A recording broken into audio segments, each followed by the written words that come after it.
Hello and welcome to Out of the Fog. I'm Karen Hager. Each week at this time, we gather for a spiritual conversation with enlightening guests, and I'm glad you're here.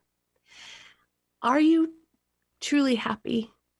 Do you love your job? You love your life? We find ourselves settling for less and then rationalizing it because it's not possible, we tell ourselves, to be happy with everything on every level. Well, my guest on today's show is Leslie Zann, and she believes it is possible to be perfectly happy in every area of our lives. She says when you stop settling for anything less than what we want and what we deserve, then we can build our lives into everything that makes us truly happy. Are you ready to meet her? Leslie Zann is passionate about what it takes to live with courage and then inspiring others to do the same. With more than 30 years' experience teaching, coaching, and presenting on leadership, business, and personal development, Leslie's gained a unique talent for helping people overcome the limiting beliefs that stand in the way of reaching their full potential. Her mission is to reach as many people as possible with the message that everyone has the ability to achieve their goals and make their dreams come true. Now, you can find out more about Leslie and her work. Oh, and she's got a new book coming out called Outrageous Achievement. Find out about all that stuff at lesliezann.com. Leslie, welcome to Out of the Fog. Thank you, Karen. Pleasure to be with you always. Thank you. So your new book is called Outrageous Achievement, Tapping into Your Limitless Potential to Create the Life You've Always Wanted. And when I hear limitless potential, like one eyebrow shoots way up into my hairline, I'm like, what? Limitless? Really? It's bold and good. Why are you writing this book? Karen, I've always been curious why so many people have big dreams in any areas of their lives, but so few take the necessary action to make them real. I deal with this myself. So learning to overcome fears and limiting beliefs, learning how to take action, I think is the difference between having a dream for your life and actually living the life of your dreams. Do we not take action because we feel like it's a dumb idea, or we don't deserve it, or we're going to screw it up, or it's for somebody else and not us? All of the above. So I guess if E is one of the answers. I think there's a variety of reasons why we don't take action. Certainly fears.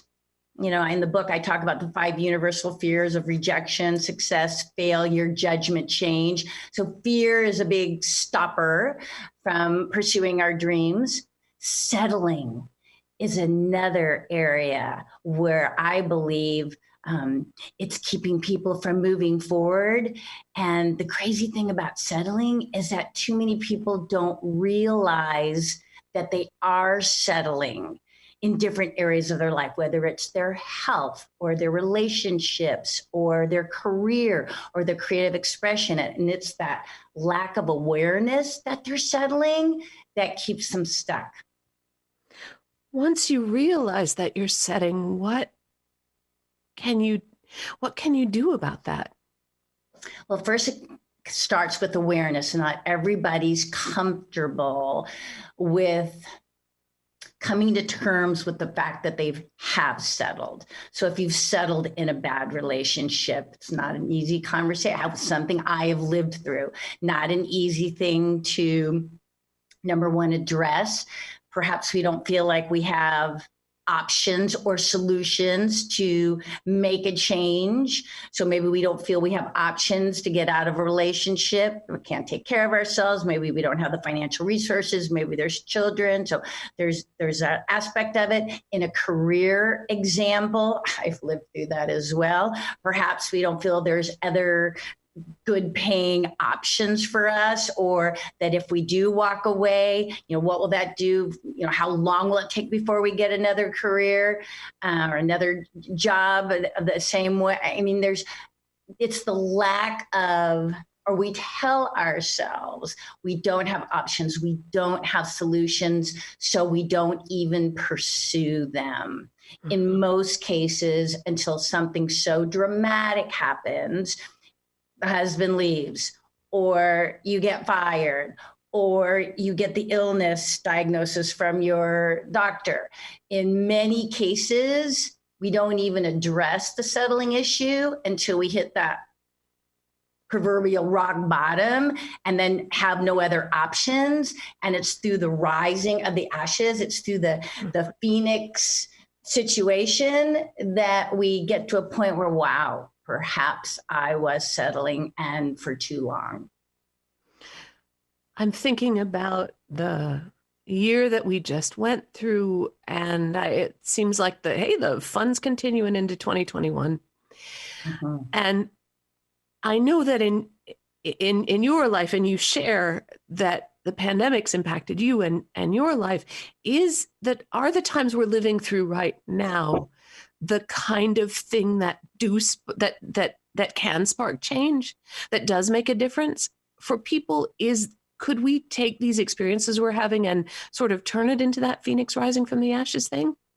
I think that's a choice that we all have the opportunity. And right there, like, we could do a whole hour on just that moment of choice. So I can only speak for myself. You know, when the pandemic hit, I'm a professional speaker, as you know, and immediately all my gigs were canceled. And so I had to dramatically pivot and actually put into play the lessons that I teach and train about with regards to how am I going to move forward. Lessons all around overcoming adversity, how to move through my fear, how I didn't want to settle, how I had to find solutions, how I had to embrace change, perceived good change, bad change, trusting my instincts. Fundamentally, being willing to see things differently. So, to your point, is this a perfect time to consider this rising, like the phoenix rising from the ashes? I believe yes. And I'm going to give you a sports analogy, Karen, because I'm a real sports fan. So Vince Lombardi was a famous NFL Hall of Fame football coach from the 40s and 50s. And he has a well-known phrase that whether you're a football fan or not, everybody's heard it. He said, it's not whether you get knocked down, it's whether you get back up. Well, I like to revise that just a little and say, it's not whether you get knocked down, because we know we're going to get knocked down. It's whether we get back up transformed. So to your point, right now, we all have the opportunity to get back up transformed. We have one of two ways we can go. We can be transformed, go over to this side where it's victim mentality and woe is me and I don't have any options and my whole life is falling apart and this is the end for me. Or we can get up transformed as the optimist. I will find a solution. I will make something work. This is not the end, rather a new beginning. So yes, we've all been knocked down and now we all have the choice on how we get back up transformed. And that transformation, just as I'm just feeling into what you're saying, that transformation is like a living, growing transformation, not a transformation like, look what happens to me now, I'm completely different, ting, done with that. But, oh, look, now I see possibility, now I take steps, now I change, now I grow. It's that kind of transformation, right? Agreed. And it takes courage and it takes a willingness to change. You know, a lot of people are stuck just because they don't like change. They get so comfortable. And that ties in with why we settle too. We get so comfortable in the status quo. We get so comfortable being risk averse. We get so comfortable with the things that we know, even if we're miserable, even if we're dissatisfied, even if we're fundamentally unhappy on all accounts, we will stay. We will not move because we're comfortable, because we've created a world that we don't have a lot of surprises. Or if we go back to Vince Lombardi, we've created a world where everything we do is to try to not get knocked down. Mhm. So when we look at the pandemic, and to your question of, is this an opportunity to transform and how does that look? Again, tapping into that inherent courage that we all have and making the choice to move forward, even though we don't have all the answers, even though there's going to be change, even though the future isn't clear, but just knowing that we can indeed, if we stay open and we stay brave, we ask questions, we surround ourselves with the right people, we are willing to learn new things, I believe we can all transform and move in that direction of the life we are truly dreaming of. And maybe that speaks into that idea of being happy at every level of our lives, not a kind of a plastic forced smile happy, but if I'm understanding you, it's the kind of happy about understanding my ability to change what isn't working, to move into new potential, to do things in a different way. Is that part of what you mean when you talk about being happy on every level? Well, first, let me give you my definition between happiness and joy. If you were Oh, here in my office, you would see my brand new 2020 vision board. And it's all visual, it's all pictures except for one phrase. And my theme for the year, the power of joy.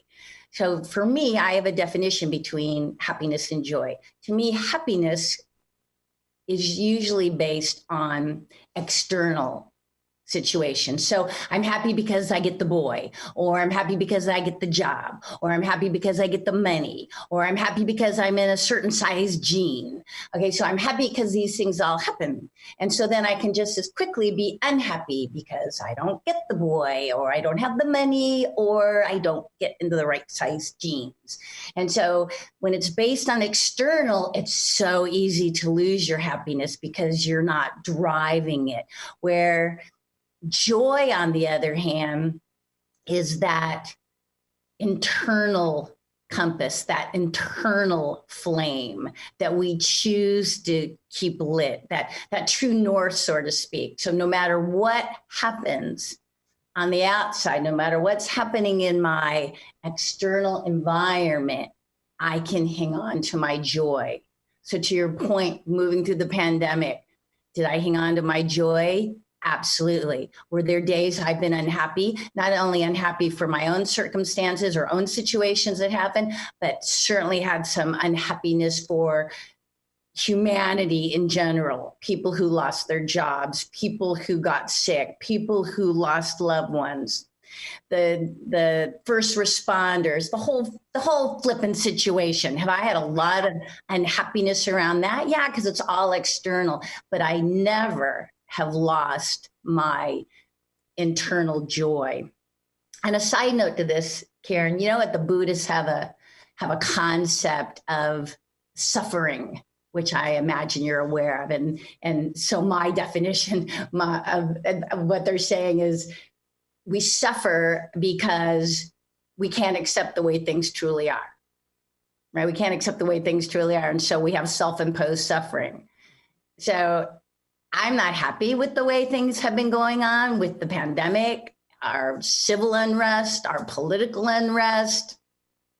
And yet I can hang on to my joy because I realize I can't control it, but I can make a difference in my own space, my own life, my own community, my own neighborhood, my own attitude. That's gorgeous, and it's full of it's full of hope, and it's real hope, not like manufactured hope, like no, it'll be okay. No, really, it's full of real hope. Our power, our ability to be present with what is, our ability to make change. And of course, that's what, as I believe, that's what leads us up and out of suffering. When I can look at things as they are, when I'm brave enough to see myself as I am in the situations I'm in, I can look at my fear of settling, my fear of success, whatever it is, and I can see that as it is. That's like the first step in transforming that disconnect to change. Now, you're listening to Out of the Fog, and I'm talking with Leslie Zann. Her new book, which is going to be released on the 23rd of February, is called Outrageous Achievement, Tapping into Your Limitless Potential to Create the Life You've Always Wanted. You can find out more about Leslie and her work at lesliezann.com, and with a few more keystrokes, you can get access to some pre-launch goodies on her website. So if you go to lesliezann.com/OA bonus, you'll find a little treasure trove of good stuff waiting there for you. That's at lesliezann.com, OA bonus. So Leslie, one of the things that one of those goodies on your site is an excerpt from the book. And I was taking a look at that before we went on the air, and I was really interested in the concept of what it means to be bulletproof. So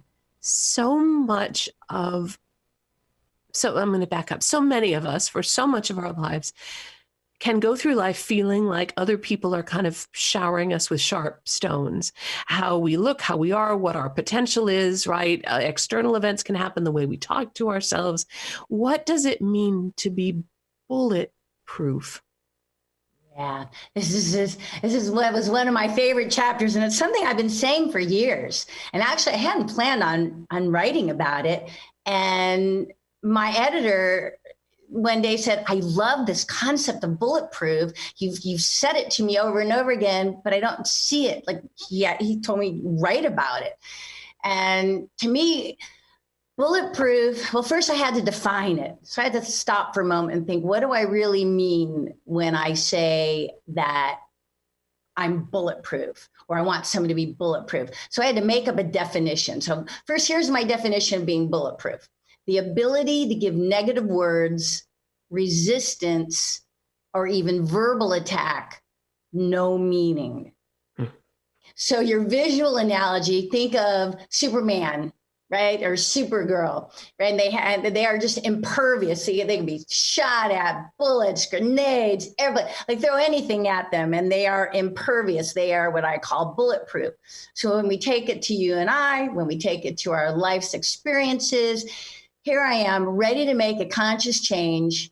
I'm excited, but as I begin to make my move, as we begin to make our move, we get assaulted by this barrage of what I call disapproval bullets that are being shot at us. And they're being shot at us not only by our colleagues, not only by our friends, but sometimes so heartbreakingly by our loved ones. And these disapproval bullets can sound like, "You're going to do what?" Or "What makes you think you can do that?" Or "What have you gotten into this time?" Or "Isn't that a bit unrealistic?" I mean, and so it tends to stop people before they even start, because those bullets pierce their confidence. It pierces their optimism. And what rises from that are all the fears and limiting beliefs. What was I thinking? I've never done anything like this before. Can I really do this? Should I really do this? And so learning to be bulletproof is, or allows us to give no meaning to the negative words, the resistance, whether it's coming from external or internal or verbal attack. Just give it no meaning so that we can really stand in our dream, right? We can stand in our dream. They're wrong. I can do this, or I can create success in any area of my life. This is a great idea, darn it, and I'm going to make it work. I can achieve whatever I put my mind to. So we can get back to that confident, optimistic, bold, courageous belief. And so I feel there are 7 facets, and I'll just give you the highlight. I won't go into the details, but I have 7 facets that I believe are necessary to make you bulletproof. 1, you got to have a vision. Where do you want to go? Like, you've got to have that clear vision. 2, you have to believe. If you're going to go on any journey, you've got to at least start with belief. And number 3, commitment. You've got to make that emotional commitment, that I'm going to crawl over a glass commitment to see it through. Number 4, discipline, that discipline to take action, that discipline to act even after a disappointment, even after a betrayal, even after a failure, that discipline. Number 5, accountability. We must learn to hold ourselves accountable if we are going to go on that journey of greatness. Nobody can make us be great. Greatness is a choice. Number 6, courage. Got to be bold. You got to tap into that courage that I know we all have to go on the journey, to keep you brave, to keep you strong, to keep you bold. And number 7, that joy we were talking about earlier. We've got to find the joy in the journey. And when all 7 of these facets come together, you will be bulletproof. I love it. Is someone who's bulletproof always bulletproof, or can there be a time, because Superman knows he's getting shot at, even if right? So it's not like I'm oblivious to these things. So I'm aware that the bullets are hitting me, but I also know that I wear armor that keeps them away. To move into outrageous achievement, to make these changes, is the armor always on? That's such a good question. All right, I'm going to take you back years ago at the end of my 15-year marriage that ended. It was a surprise. Did not know it was coming. Came home from a gig one weekend and found foot-long red hair all over the house. And if you've seen me, Karen, you know I'm an adorable short-haired brunette. And so I confronted my husband and asked him to leave. And I will never forget the day that he left. He walked out. His last words were, I love you, Leslie, but I'm not in love with you anymore. And he left. Now, it took me years before I could even say that out loud, Karen. This is how surprising this was to me. And that day, I literally fell fetal on the floor and I was crying. And while I was crying on the floor, there was this little voice in my head that I could hear through my tears, my moans. And it said, Leslie, this will give you the opportunity to be the best Leslie you can be. And after the fact, I thought, where did that come from? And I know beyond a shadow of a doubt that spark of hope gave me the courage to face forward. That spark of faith ultimately gave me the strength to differentiate between John doesn't love me anymore and I'm still lovable. And it has been, well, I guess 11 years now since I took that situation and molded it into this whole concept of being bulletproof and having this resistance, no matter what happens, that I can face the criticism, I can face the resistance, I can face the challenges, and yet remain unstoppable and ultimately succeed, because in my state of mind is that one who is bulletproof. Leslie, thank you so much for being on the show, for sharing your wisdom. We got to that beautiful vulnerability behind the armor, and it makes the armor stronger. Mm-hmm. Thank you so much. My pleasure, Karen. I always enjoy my time with you. Thank you. That is Leslie Zann. Now, her new book, Outrageous Achievement, Tapping into Your Limitless Potential to Create the Life You've Always Wanted. That book is being released on February 23rd. If you're listening to this podcast before February 23rd, get yourself over to lesliezann.com and then do a little /OA bonus And what you will find is a place where you can receive a complimentary excerpt of the book, along with other free bonus materials that aren't included in the book. You'll be among the first to know when Outrageous Achievement comes out on the 23rd, and there's a special launch rate for you. So you're going to go to lesliezann.com anyway, because you want to read her books, you want to find out more about what she's doing, but put in the extra keystrokes to get to that OA bonus page so that you can claim all the extras. That's at lesliezann, ZANN.com/OA bonus. And you're always welcome over at KarenHager.com. It's a great place to find out what's coming up on this radio program and check out new classes. You can even book a private session with me there if you are so inclined. Please don't forget to subscribe wherever you get your podcasts. You can follow me on Facebook and Instagram. I'm Fog City Psychic there. That's a name that's left over from my long ago San Francisco days. So you find me on Facebook and Instagram as Fog City Psychic. And I've just started to post these podcast episodes on YouTube as well. If you search for Karen Hager, my smiling face will pop right up on YouTube for you. And thank you for listening today. Together, we are spreading a little more light in the world, and a little more light is always a good thing. Until next time, I'm wishing you peace.